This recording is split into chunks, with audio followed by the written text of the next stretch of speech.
Hi, I'm Glenn Garvin, Chief Servant Officer, Life Center Church, and glad to have you with us. We're in a series called Home Improvement. Are you fixer-upper? And that's what we're talking about. So in this Home Improvement series, we are talking about family issues because we all have family and all of us have issues. So we're not just focusing on the messiness, we're looking to the Bible. We're looking at the Bible to help guide us in our busyness, our exhaustion, in our frustration, and most of all, our need to know what we can do to be a fixer-upper in our families. Now, we've looked at marriages, we've looked at mothers, and this week we're talking about parenting, specifically parenting littles, parenting grade school teens and young adults. So even if you're grands or your great grands, you may want to know what parents are up to and facing these days. I came across this a few weeks ago, but it really disturbed me. It came out of an article out of Portland, Oregon. And Portland, Oregon has been the host of a lot of crazy activists lately, but this one is really out there. In February 2022, it was found that there is an organization, an activist organization called the Collective Liberation Movement, and they declare that they are anti-natalist. Anti-natalist, I think I'm pronouncing this right. Well, what is an anti-natalist? Well, they are against all human reproduction, and not just against human reproduction. They've actually gone so far to put up billboards, and these billboards state things like, "Stop having kids." And if that's not enough, so the other one that they put up is, "A lot of humans wish they were never born." And so I don't tell you this to give them more attention. That's not at all what I'm trying to do.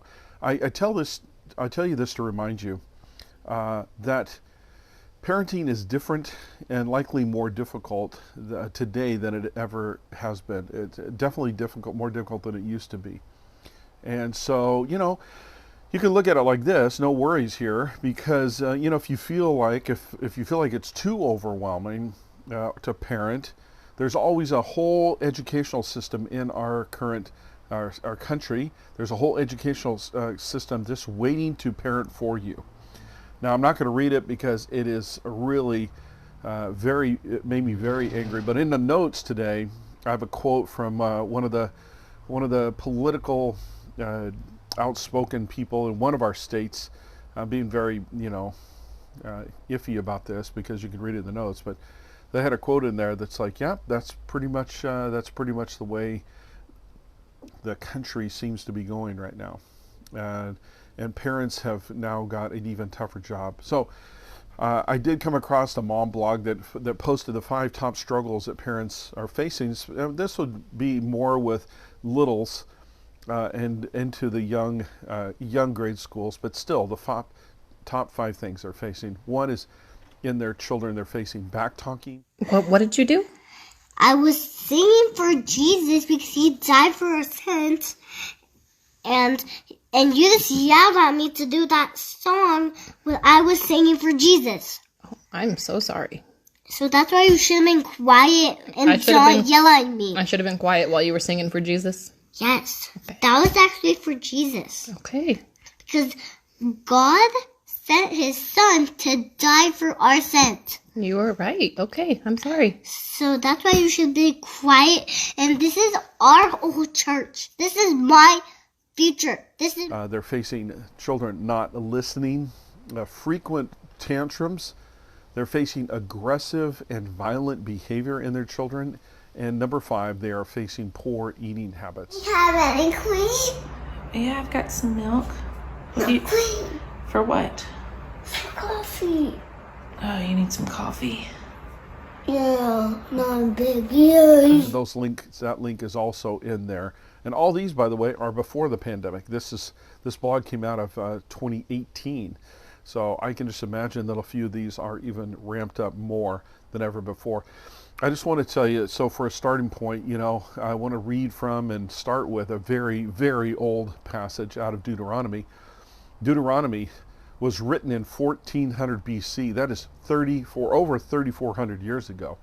And this quote that I'm going to read, it is not from someone who studied humans. It's from the one who created humans. And it's out of Deuteronomy 6:4-9.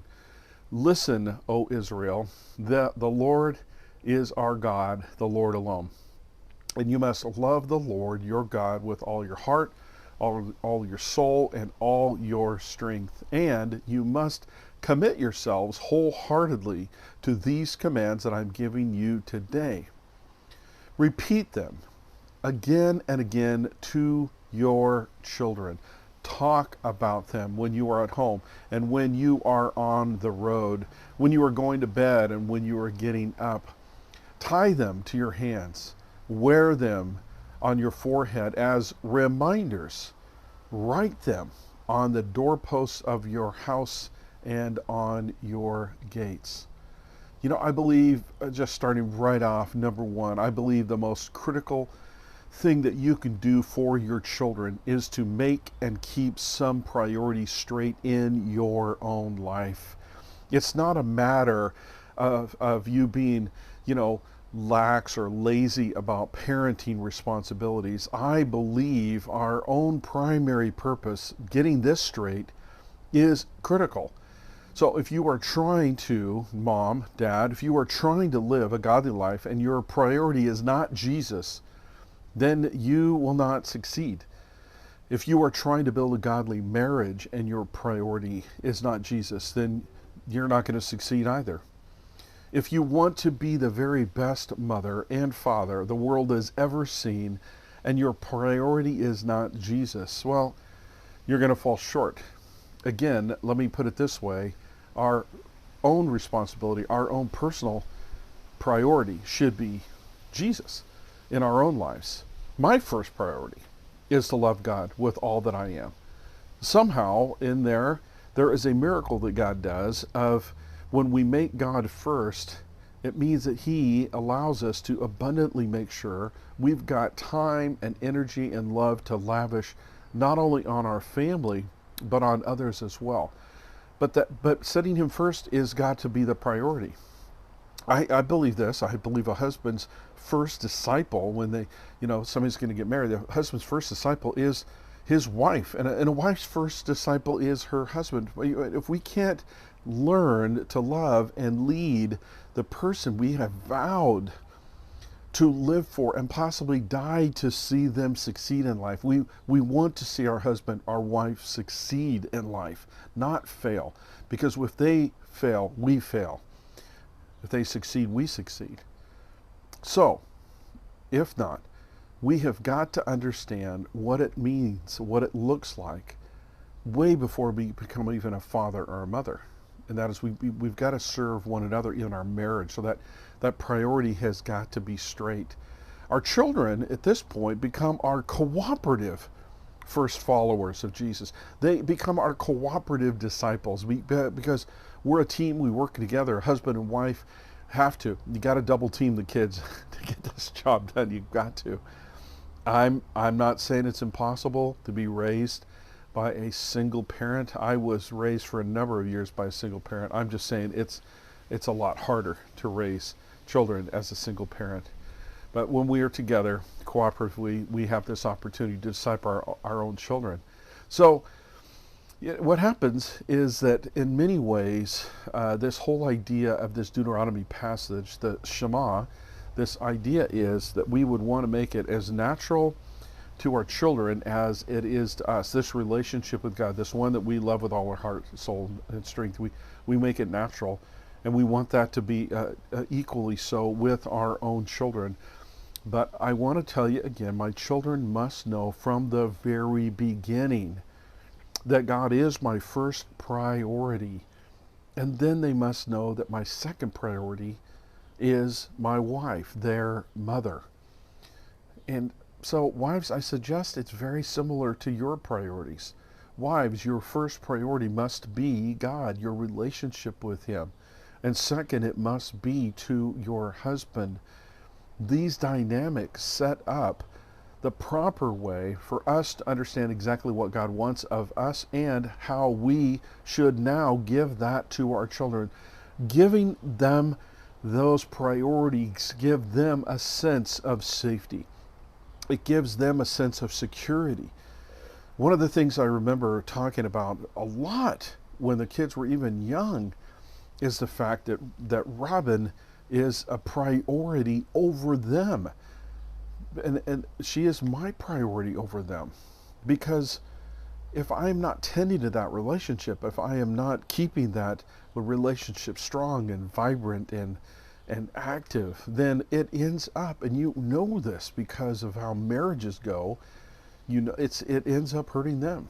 And so I often had discussions with children about this. Okay, our job as parents is to make sure that we live a life that shows Jesus as often as we possibly can. I believe it is more important as a couple that we give our children this concept of giving them a home, not necessarily just a house. Now, am I saying that food and shelter and all these things are not necessary? No, not at all. But I am saying that if we have all these things, we have food, we have shelter, but we have those without love, then their existence becomes a tasteless and hollow life. And that's not right. It is critical in my life that my love relationship with God is set in priority, as well as my love relationship with my wife, and vice versa for my wife. All right. How should these commands of God to love Him with all heart, soul, and strength be lived out and to be communicated? And what I love here about this verse is it's to be repeated and it's to be reminded to our children in all kinds of different ways. While we're getting up, while we're going down, on the road, putting things on our head, our hands, our homes. All of these are reminders. These are prompts that we have to keep us on track, just focusing on that priority of how much God means in our lives. All right, I think that, again, parents should follow the natural pace that God has designed in each child. There are some generalities. Overall, these are ones we're talking about today. There's some generality that every child needs to learn, and every parent needs to live, teach, and even test on. Every parent has to. So we've got to live it first. And then we've got to teach it, and then we have to test on it. That comes into that whole thing of constant reminders. Well, the first one that I believe is in this this verse here is simply love. Simply love. From the moment you find out that you are pregnant, it is the perfect time. It's the perfect moment to start living and teaching your children. And this is before they ever come out. Right? After 23 weeks, the baby is the size of a grapefruit. And at that size, at that point, at 23 weeks, your baby can hear sounds from the outside world, including your voice. At first, the baby's ears can only hear low-pitched sounds, meaning babies normally just pick up a lot of noises in mama's tummy and mama's body. But guess what else? Because they can pick up these low-pitched noises, many times babies can hear the voice of their father even more so over all the other voices that they hear. And it's just amazing. At 23 weeks, when the baby comes out, for sure, babies recognize mama's voice because it's loud when mom talks, because it goes throughout their whole body. But they also recognize the voice of their father. So we can begin parenting as soon as the baby is conceived. At least we know that by 23 weeks, they're going to start listening to you. Start telling them things. Start telling them how much you love them. Start telling how much you loved your wife. You know, with the baby's ears not even being fully formed at that point, but their brains are now beginning to associate sounds and understand what those things mean. It hears and it feels things. And the first thing that it hears and should feel is that he or she is loved. He or she, the baby, is loved. And it happens, like I said, by the way that we talk to one another and how we talk even to the baby. Children can be raised in anger, violence, and fear even before they're born. The amazing combination of hormones that God created in us as humans are fully active before the baby is even born. And babies are learning at an incredible rapid rate. The pace from the moment of conception and begin to perceive their environment outside mama's tummy. And as I told you, that happens in the second and third trimester of this baby's life. You know, it is so critical that we now know that the first 5 years is the most brain development in a human being that will ever exist in their life. It is faster. It is building more neural networks at a rate that is just incredible. And so you've heard jokes about baby geniuses and all of that. They literally are, because their ability to learn is at the fastest pace that it will ever be. I'm amazed by it. Look at some of the facts, even on your own on the internet. I mean, children before 5 years old can easily speak several languages. They can process all of those things and learn because their brain is just this incredible rapid development. So husbands, when you show your wife that you love her, when you show your wife you love her, you are communicating to your child. Well, what do you mean? Well, because when you show her you love her, not by just things you say, but you actually, your physical touch and your love, it signals hormones in her body. Those hormones actually communicate to the baby of her state of welfare, her state in her own environment. And now the baby is beginning to understand that their mother is loved. That's how powerful it is. Not to mention the voice on top of that is just more, she's even more incredible. So wives, when you show and you tell your husband that you love him, your baby learns that this, by your voice, by your own chemical makeup in your own body, your baby learns that this person is the most favorite person in your life. And your baby begins to form trust bonds not only with you, but with your husband when this takes place. Isn't that amazing? I think it is. Infants, right? First of all, they simply need love and care. It comes in the way that we look at them when they're born. Now I'm talking about babies that are outside the womb. They've been born. It comes by the way we look at them. Just our eyes alone. They study our features. They study our gaze. And the way we look at them communicates when we love them. When we look at our wife looks at the husband. The baby is reading these signals, these things that your facial expressions are communicating. It's just amazing. Now, it doesn't start right away as soon as they come out, but it does start happening really quick. And you'll find that one of the key signals that you see in a baby is when they begin to mirror back the facial expressions they see on you, and they mirror those back. That is a baby telling you that they're understanding, they're reading what's going on, and they're mimicking it. That is just incredibly cool. So when we see them, when we look at them, our gaze upon them, when we hold them, we caress them, for sure, we are communicating through the way we hold them and the way we touch their little bodies. It's all sending signals of love and safety and care, and this is what is needed for the first 5 years for sure. Maybe even longer. But we know in the first 5, it is imperative, it is critical. So that first stage is just loving and caring and creating safety for this baby, this toddler, this preschooler, all right, this very young one. Well, the second thing that I think in parenting, and it's still really even in the context of this verse out of Deuteronomy, the second one I believe is important, is obedience. Obedience.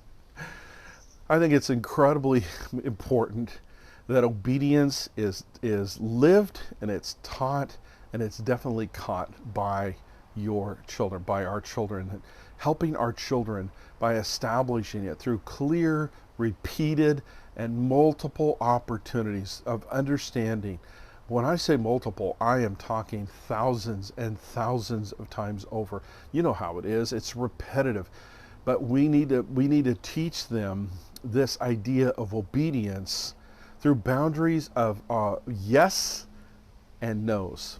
Yes and no's. Now, you can say no thank you if you'd like, but I think it is the messaging of there are yeses and there are no's in this time in a child's life. And all these have to do with boundaries, all these have to do with obedience.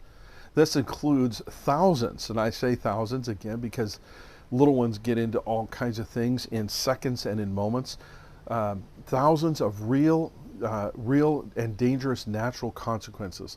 Natural consequences is a part of life.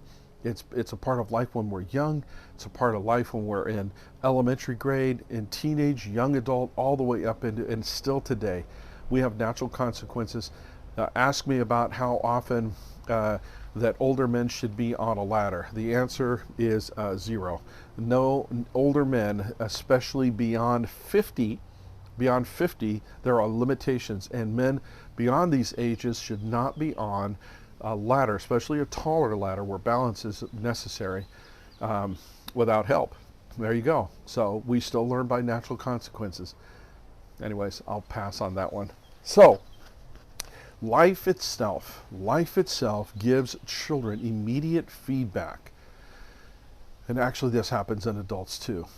Life itself gives immediate feedback. It gives us back something when we make a decision that is dumb.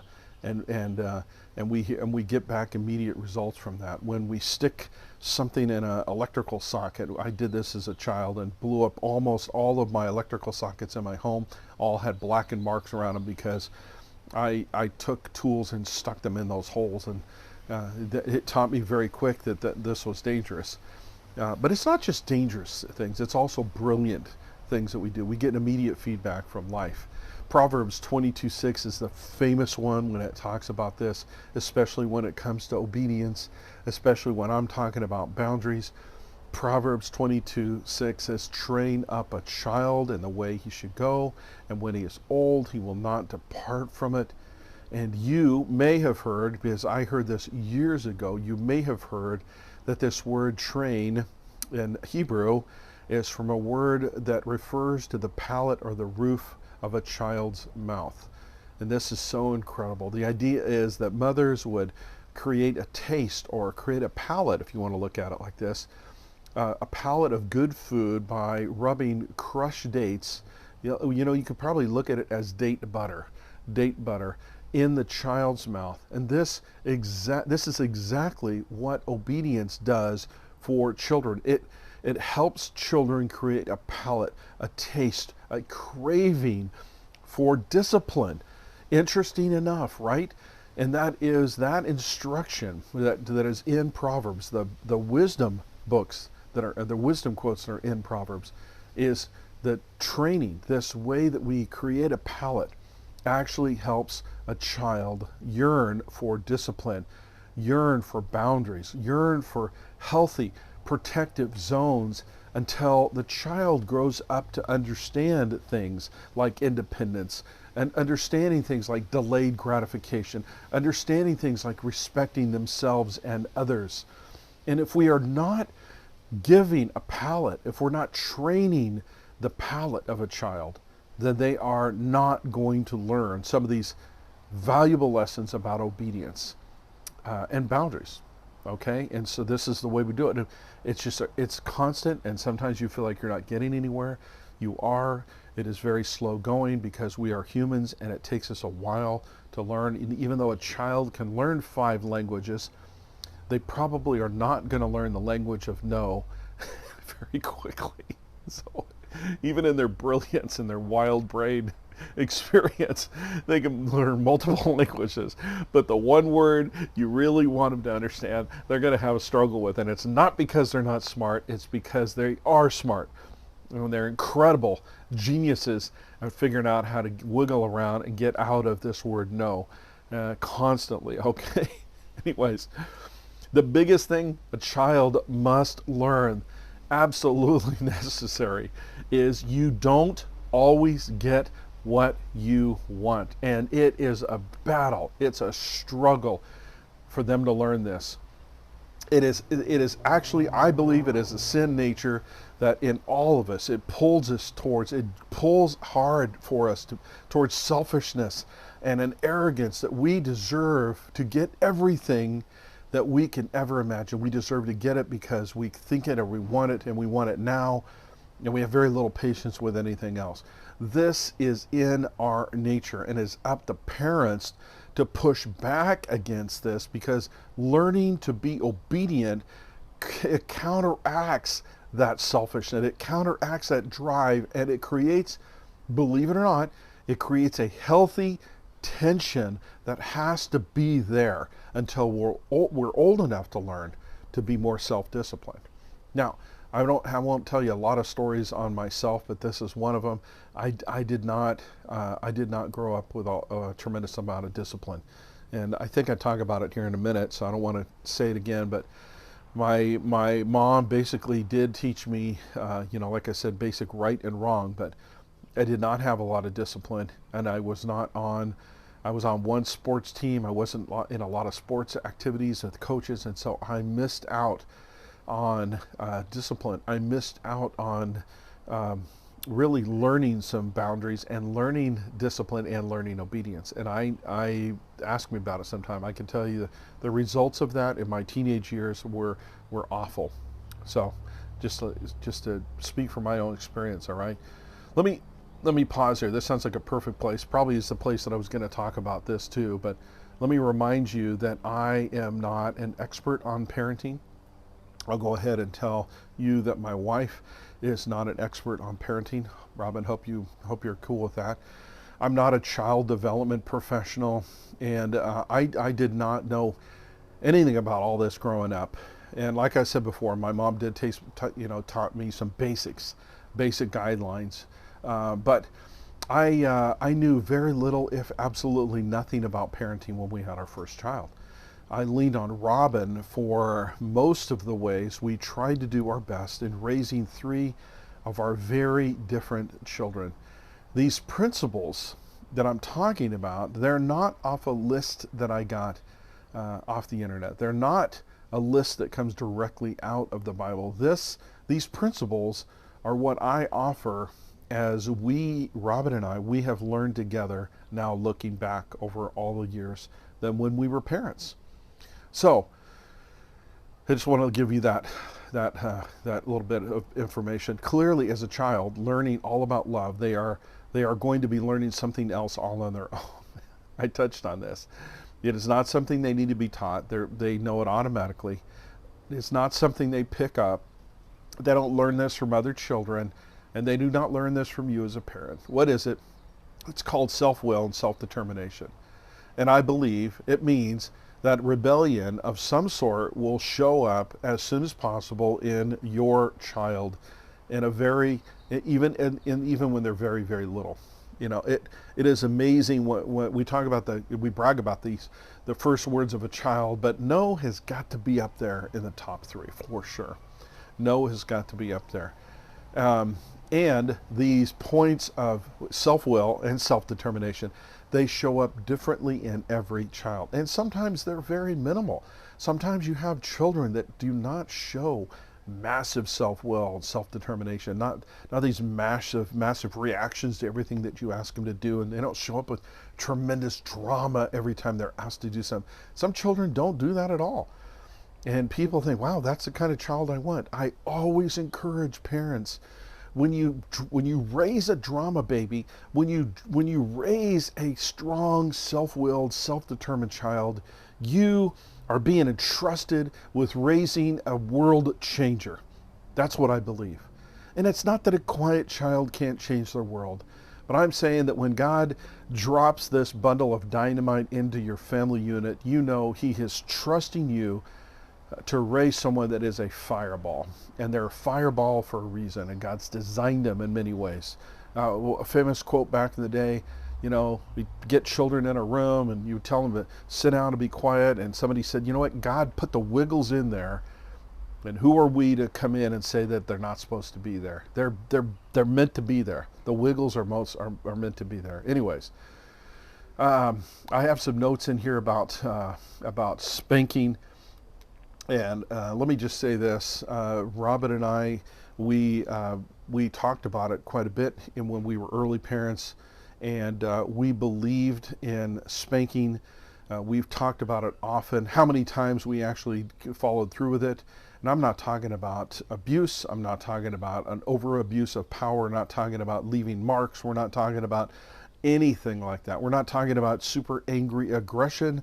We are talking about small things in small ways to tell our child that there are consequences if you keep violating. When mom and dad tell you no, there are consequences to it. We want them to experience that small consequence versus a greater consequence of electricity or drowning or being burned or harmed in some way. So a small amount of pain, and mostly it's embarrassment that they feel. We felt like it was worth communicating to them. We said no, we meant no, and you're going to abide by our authority of telling you no. And so I just want to let you know, we did spank our children, and you could talk to them, find out how much it damaged them as they're full-grown adults right now. Anyways, I am reminded when people try to associate spanking with violence. Like, well, first of all, life itself is kind of violent, right? And our globe is filled with violent and dangers all the time. We got dangerous plants, we got dangerous animals, we got dangerous environments. None of those things are safe, and so we live kind of on a violent. But I understand. I'm not talking about violence in this way. Violence is a misuse of physical force, but I'm talking about a proper use of small and physical force when it comes to getting your child to learn obedience. When our children had a hard time understanding that our no meant no, we continued to encourage them as many ways as we could. I remember one time one of the things that I remember is we had these little ice boxes that just had things stored in them, like little glass things and knickknacks. And, two out of three of our kids, they just were very, very fascinated with it. And they wanted to open it and they wanted to take things out. Now, their curiosity, I completely understand the curiosity aspect, right? They wanted to know what was in there, and I'm good with that. But what happens with the little ones is that they're destructive. They're not just curious. They want to see what happens when they grab things, when they pull things. Sometimes they'll pull things heavier than they are right on top of their head and then blame you for getting hurt. That's true. So they'll pull things out and they'll smash, they'll crash. It's like, no, we don't want them to do that. We don't want to play with glass. We don't want them to say, well, why didn't you move them up there? No, those are our storage cabinets. They need to learn the boundary, and we told them no. And so sometimes we had to encourage them. We do a little smack on the back of the hand or their hand and say no. And they would get frustrated by that, and many times they'd challenge that again. And we have little reminders. We did not keep escalating the violence. It wasn't, well, shouldn't say that. We did not keep escalating a small smack on their hand as they continued to show defiance to no, because we're like, well, we can't just keep escalating it. And so we ended up moving them, and they would come right back to the same spot, right back to the same little storage area. And so eventually I'm like, I give up, and I put locks on it. Even then, one of our children just had to come back and keep trying to get into that cabinet. I don't know what it is. They're natural explorers, but children have this sixth sense of where we do not want them to play. We do not want them to touch something because it's dangerous. And they are supernaturally drawn to the very thing we do not want them to be playing with. It is crazy. And you can watch it over and over again. And eventually what would happen is we would see one of our kids begin to approach the cabinet, and then they would look at us. If we were in the room, they would look at us. And they wouldn't look at us like out of some kind of embarrassment, like they're just about to defy our order of no. No, they look at us and it's like, I want you to watch me as I try to open this. They were just like, are you kidding me? Are you kidding? So anyways, I do have this one story I'll tell quickly, and that is I was at the church. I was at Life Center, and I was up in our upstairs room with one of the rooms that's got windows that look onto the street. I don't remember why I was in there, but I was in there looking, and I look down and I see this little boy playing in the middle of the street. There's a little boy playing in the middle of the street, and I'm just telling you, as quick as I saw this little boy, before I could do anything else, these thoughts came to me. It's like, what in the world is this kid doing? This has got to be the dumbest thing to do ever. Playing in the middle of Candlewood Street. And the second thought is, well, who in the world are this little guy's parents? And that was my second thought. And when the little guy turned around and I could connect and see who it was my son. It was my son. And all of this took place in seconds. I just want you to, don't judge me here, but all of it took place in seconds. I raced down those back stairs. I come bursting out of the back door. And probably one of the dumbest things I've ever done is I start yelling his name. Matthew, get out of that street. And it scared him, and he jumped up and he ran towards home. That's why it was a bad idea for me to do that. If there had been cars, I would have caused him to be hit. But I still remember I went over and I was like, what could you possibly be doing in the middle of the street? And you know what he was doing? A crow had been hit by a car and it was dead in the middle of the street. And he was so curious. He was so fascinated that he had to go out and check out this dead crow. And he was like playing with it for a few seconds. So just want to let you know, these are hard moments in raising kids. Robin and I have had far more times of patience and fun watching all of these things take place in our grandchildren than we did in our own kids. We may have been too exhausted.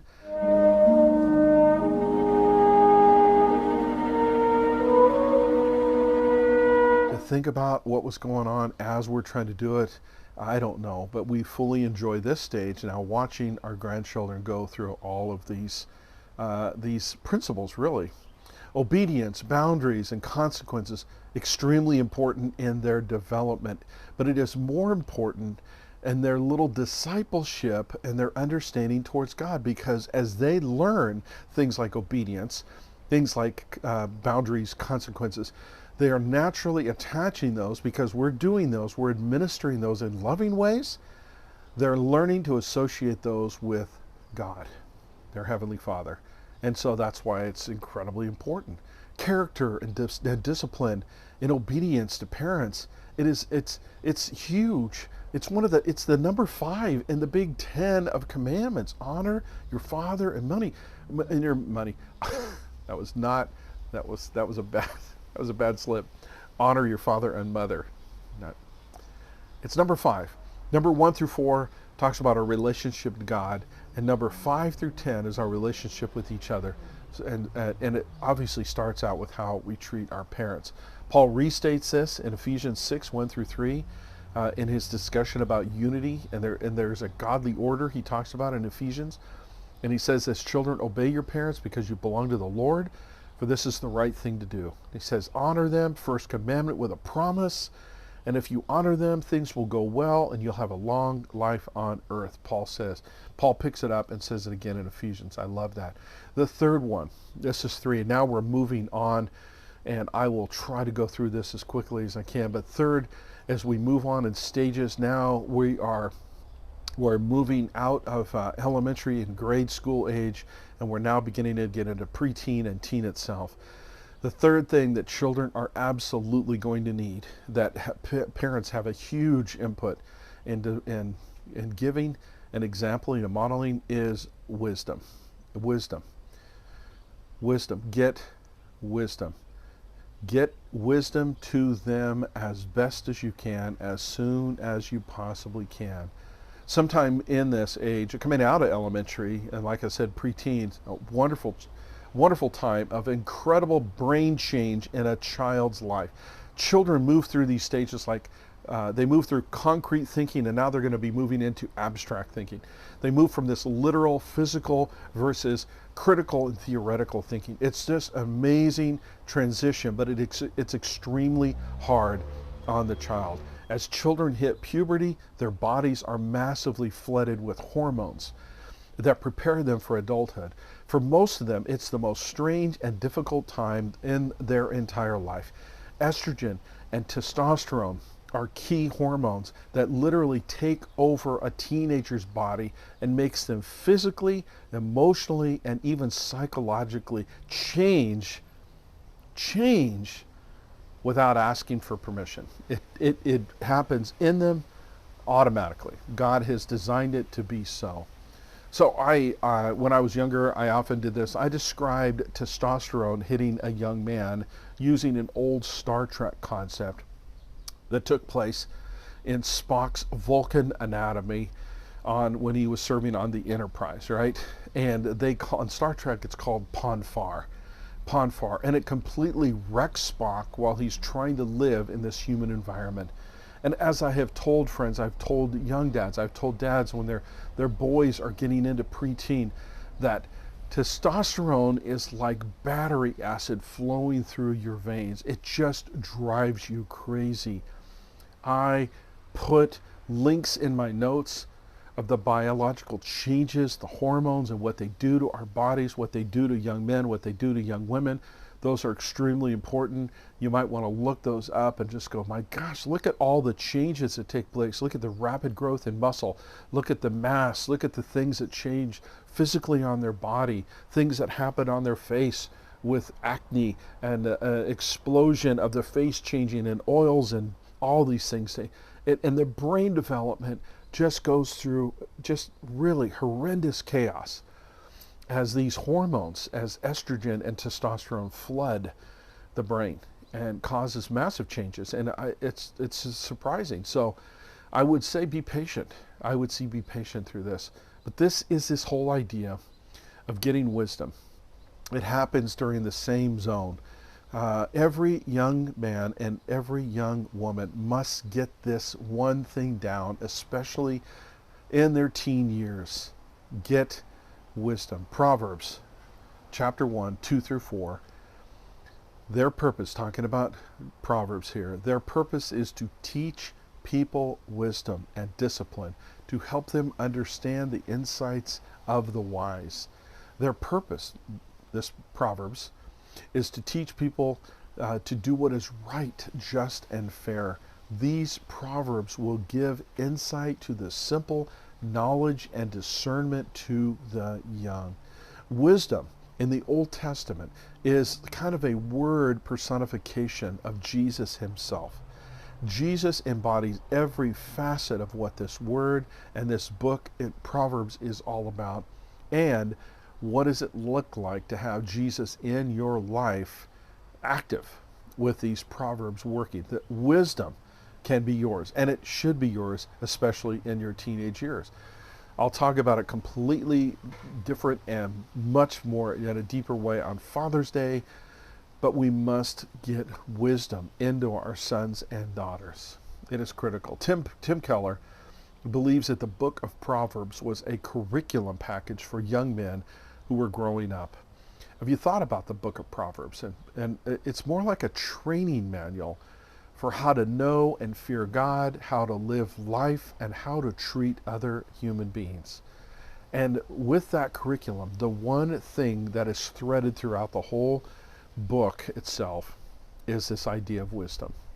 So I encourage you not only to read Proverbs, but to go through that with your teenage children, because I think it's critical. Proverbs 9, 10 through 12, the fear of the Lord is the beginning of wisdom, and the knowledge of the Holy One is understanding. For through wisdom your days will be many, and years will be added to your life. If you are wise, your wisdom will reward you, and if you are a mocker, it's translated fool, you alone will suffer. All right, that's point number 3, getting wisdom. And the last one, and this is coming now well into older teen and even into young adult, and it's the last one. I'll close with this. And as teens grow, their need for independence naturally grows with them. They're learning, they're experiencing. Again, I told you their brains are just completely in a state of chaos. They have independent ideas, freedoms, And these things they need to learn as soon as possible in these years, that these independent things, these freedoms are earned and not automatically given. There is no place in a teenager's life where they deserve independence or they deserve freedom. It has to be. It demands to be earned. How does it earn? Well, you don't automatically give it just because they think that this is what I get to have. I get to have time on gaming. I get to have time on my iPhone.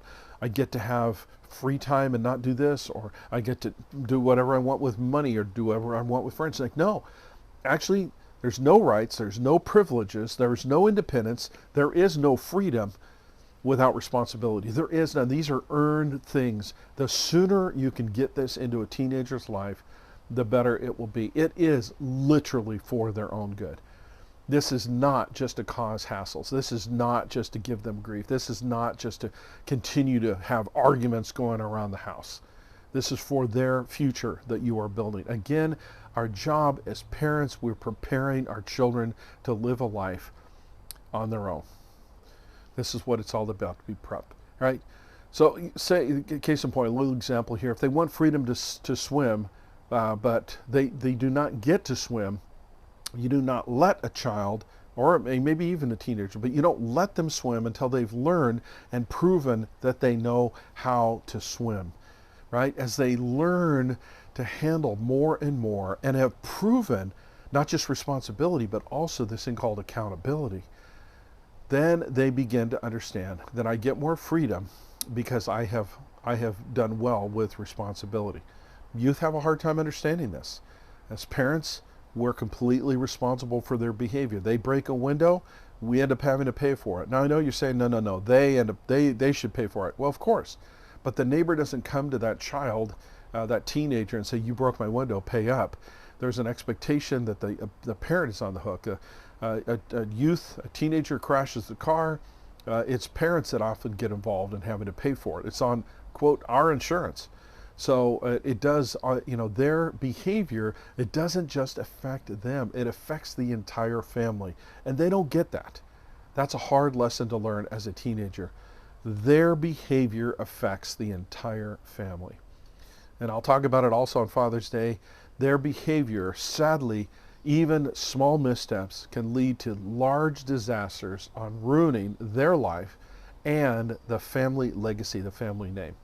It can be disastrous. So I'll talk about that later. The sooner they can earn more freedom and responsibility, the sooner they will make connections, that they are growing into being trustworthy young adults, and will soon have that trustworthiness transfer not only into their own life, but again back into their relationship with God. Older teens and young adults often get stuck. I get it. I was once a teen. I was once a young adult.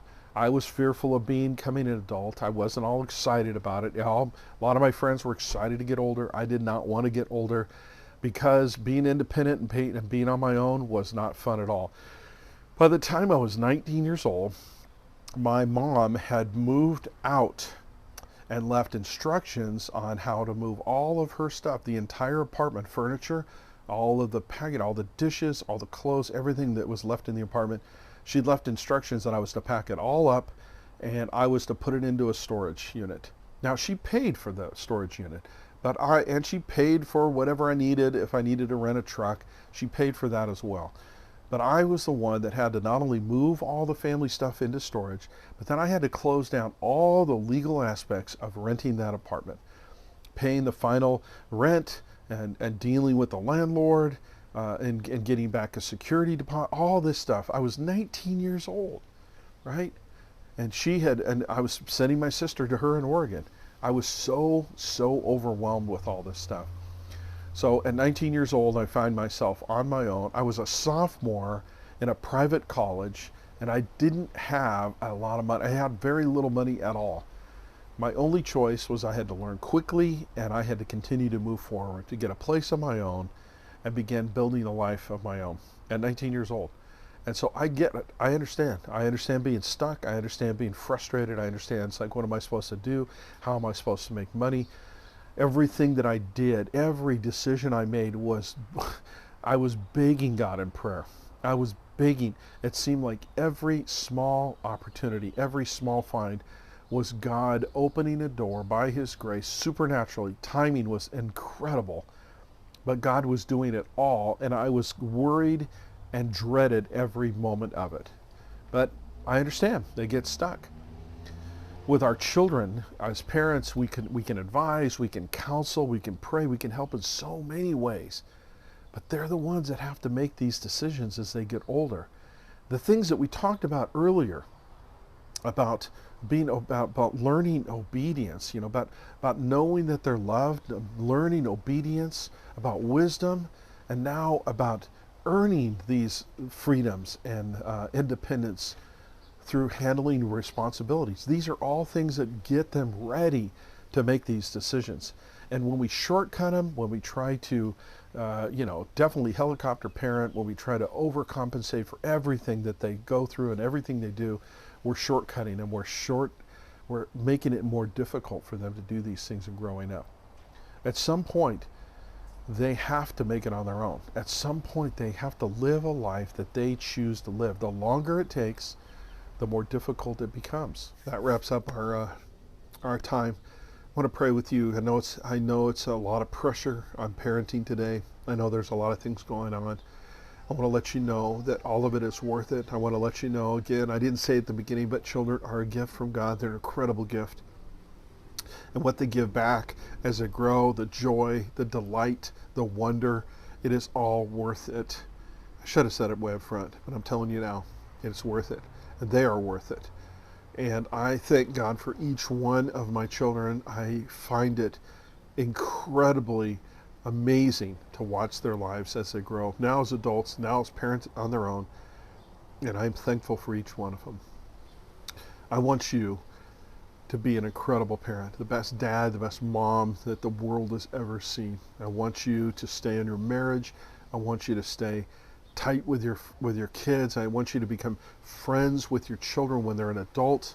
It's not necessarily a good thing for you to be a friend when they're a child, or even a friend when they're a teenager. They don't need a friend, they need a parent.